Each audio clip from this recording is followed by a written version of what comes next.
See, they have to take this side window out. They go in there. It's just a little box. They take a little chip out. We might even get Tim Brewer to show us later what that is, but it's just a little module that keeps that thing from revving over what the limit they want it to rev. Let's go down and let Tim Brewer to ESPN Tech Center show us what's going on with that rev chip. Andy, we've got it right here. This is a module that he's talking about, folks. You simply insert it right here. But like Andy says, the reason the cars pick up a lot of RPMs, when somebody drives up under the back of the car, what it does, it takes the air off the back of the car, puts it on their car. Takes pressure off the rear spoiler and the rear wing. That makes the car accelerate, turn RPMs, makes that engine really turn up fast, Andy. If you're going to take advantage of those big runs, you have to have an engine that'll go ahead and rev on up there. So you don't want the rev limiter to hold it back, although you don't want to over-rev the engine because it will do some damage. But I don't think they're too worried about that. And when it comes right down to it, they'll pull that chip out of there or switch boxes. One of the big concerns we were talking about a moment ago was the tire issues. Watch the 44 car of David Rudeman. Right rear tire, and here's Brian Vickers. The right front comes apart.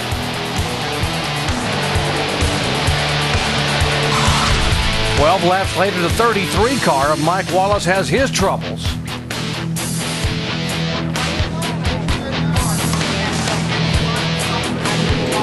There's so little tolerance there with the fender wells. And Andy, I mean, I guess these cars are also, you see them bobbing and bouncing out there. It doesn't take much. No, it doesn't. And if you get just a little bit of damage to one of those sidewalls, they start losing just a little bit of air. And then they don't like to run low on air. You don't notice it really in lap times, but the tire will end up failing if it gets low on air. Yeah, and we've had plenty of opportunities for a lot of debris out there. So it's not just running into each other, but things just on the racetrack. And we've had a couple of cautions for debris, but they obviously are having a hard time keeping it totally cleaned up. And we have asked a couple of Goodyear folks down there to comment, and they said they're still evaluating. When they learn something, they'll let us know. They're still evaluating the situation that happened with these tires thus far. They are on top of what's going on, and they will try to update us as soon as they can. Now, Kyle Busch has led a total of 4 laps in the 3 chase races to date. He led 1,600 in the first 26 races of the year, and he has now led 5 laps here thus far today.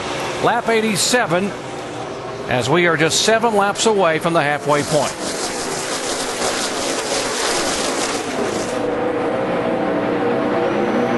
We heard the Goodyear guys saying they didn't really know yet what the problem was. They're going to investigate it. It's nothing really, not a consistent theme. It's not like they're all right rears or all right fronts. It's really hard to tell exactly what's going on. I'm sure they're down there scrambling, trying to see if there's a real issue or whether these guys are just racing so close, they're cutting each other's tire. But it is something happening that we haven't seen here in the past. I mean, starting with practice on Friday and now going through the race today. Usually if you have a tire problem, a real issue with the tires, it's after a certain amount of laps, and some of these have happened real quick. Jeff Gordon back on the racetrack, an entirely new front end on his Chevy. Field will come flashing by. And Jeff right now being shown 33 laps down as he is being shown in 41st position. But with all those cars that were damaged a moment ago, he could move up pretty quickly. It's going to be hard for him to actually maintain a minimum speed, even though they did a nice repair. I just looked at that right there. It looked great. But if he's going to run by himself, he's got to have a car that's basically clean and free of damage to be able to run that minimum speed. The outside line trying to come back there. Bobby Labonte, who'd got a nice push up to the front by Denny Hamlin. Then Denny jumped in behind Dale Jr. Now Jr.'s locked onto the bumper of Bobby Labonte, trying to push him towards the front. He's going to get there, looks like. Bobby Labonte has yet to lead today. That could change here momentarily if he gets a little more help from that 88 behind him. I tell you what, there's 2 guys, if I'm wanting to go to the front, that I'd like to have pushing me. One of them's Dale Jr., and the other one's right behind him, Denny Hamlin. His car here the last couple of races has really been able to push guys to the front of this pack. We can see Jr. just locked on to Bobby Labonte right now. It seems that you can get 2 cars doing this, but it's hard unless everybody's just jammed up to get that 3rd car. If you could get a 3rd car involved, we can see now Jr.'s taking him to the front. Now he will get him there, turn him loose, and say it's my turn to get in the middle. As far as you go. Yep. I'll take it from here. And that's exactly what his dad used to do, too. Same thing, same move exactly. He'd push you up there, then he'd hang you out. Dave, what's Bobby Labonte say is going on with his car? Well, a good balance, so they didn't change any tires that time versus putting 2 on, so no tire change, fuel only on the 43. And crew chief Jeff Mendering told me this morning, as long as it doesn't get too dicey up front, we'll run up front if we can, and that's what he's been doing all day. Dicey here. By the way, the 21 car, John Wood, now coming out of the garage area. He rejoins the fray. We'll try to update you on these cars that have been damaged and are getting back in. Up front, 2 lines. Last car, where is cousin Carl? There he is, trying to ride in the non-danger zone, maybe. He's doing exactly what he wants. This seems to be their game plan today, that this is what they're going to do. And when you adopt that plan, you've got to stick with it. There's still a long, long way to go in this race. And so he's going to have to stick with it as we see Junior back to the front. You don't even have to look to know he's leading. You just hear this mass of humanity get on their feet and start screaming when he gets there. Well, they got a little excited a little too early because Denny Hamlin actually led the lap. It looked like Junior was going to be there. Okay, Dale, we've seen a lot of moves here. A lot of guys lead this race. What does it look like to you? Where do you need to make this move when it does come down to it? It doesn't look like you want to be in the lead when you take the white flag. No, you don't want to be there, and I think you're going to have to wait till you get to the tri-oval here to make the move. That's what we've seen a number of times, guys, as we see Montoya go to the high side trying to take the lead. Mike?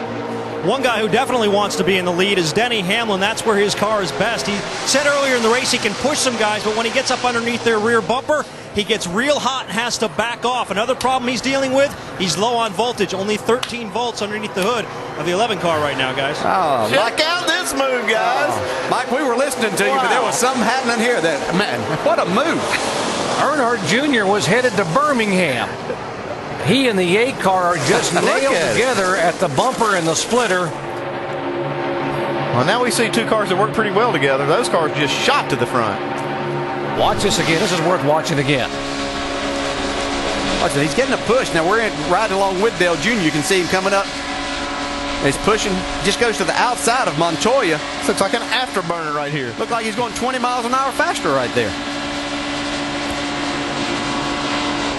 Watch this. Oh, man, they're up in the dust and the debris. You see Jimmy Johnson back here. It looked like he slowed down. Yeah, he thought they were going to crash. It was a crash. It just didn't happen. Look at Tony Uri. He was watching this as they came right by where the guys on the pit box could see it. That's right. Baby. That's my man right there. That's my cousin Dale Jr. He gets it done at Talladega. Yeah, 11 car back up front. Denny Hamlin will be halfway this time by. 94 laps of 188. Folks, we've only had 40 lead changes among 24 drivers. Stay tuned. It's going to get even better.